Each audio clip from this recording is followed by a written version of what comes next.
መጋቢት 24 በታላቅ ድምቀት ብልጽግና ወደ መድረክ የመጣበትና እንዲሁም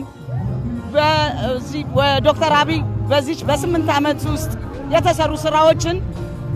የተሰሩ ስራዎችን ደስታዬን ድጋፌን ለመግለጽና ብልጽግናን ወደፊት ከመጣበት ጀምሮ የተሰሩ ስራዎችን እውን በማየት በወሬም አይደለም ኢትዮጵያ ላይ በተሰሩ ስራዎች በሚዲያም ሆነ እንዲሁም በአካል ሄጄ አብሬ በማየቴ በመጎብኘቴ ትክክለኛው መረጃውን ይዤ በማየቴ ነው ይሄንን ልናገር የመጣሁት። መንግስታችን እያደረገ ላለው ልማታዊ ነገር እሱን ለመደገፍ ከጎኑ ለመቆም የምናየው ጥሩ ልማቶች እየሰራልን ስለሆነ አገራችንንም ወደ ሰላም ወደ ብልጽግና ለማሻገር እየጣረ እየደከመ ስለሆነ ከጎኑ ለመቆም ነው ከመንግስታችን ጎን። በዚህ ወር ውስጥ በ24 ማለት ነው ትልቅ ለውጥ በዚህ ሀገር ላይ የመጣ እንደሆነ ሁላችንም እናውቃለን። ይህ ለውጥ ደግሞ በደም በአጥንት መሰበር በሙሉ በበላ በብሔረሰብ የመጣ መሆኑ ይታወቃል። ስለዚህ ይሄን ለመደገፍ ስንል በደስታ ወጥተናል።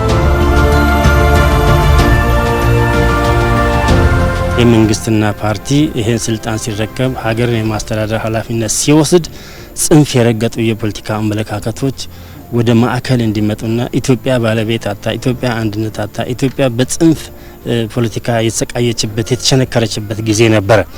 ያንን ሁሉ ማስተካከል ጽንፍ የወጣ ፖለቲካን ወደ ማዕከላዊ ፖለቲካ በመሰብሰብ ሀገራዊ አንድነት እንዲጸና የተዳከሙ የልማት ፕሮጀክቶች የተጀመሩት እንዲፋጠኑ አዳዲስ እንዲጀመሩ ዓለም አቀፍ ተደማጭነታችን ዲፕሎማሲያችን ጨምሮ ኢትዮጵያ ዝም ብላ ኢትዮጵያ ብቻ ብለን ማታልፋት ኢትዮጵያ ዛሬ ባለችበት ቁመና እንደ አፍሪካ ተምሳሌት ሆነች ሀገር ነችና ትላንትና ሴቶቻችንን ሴት እንደሰው ማትታይበት ሴት መወሰን እንደማትችል የሚታይበት ሁኔታዎች ነበሩ።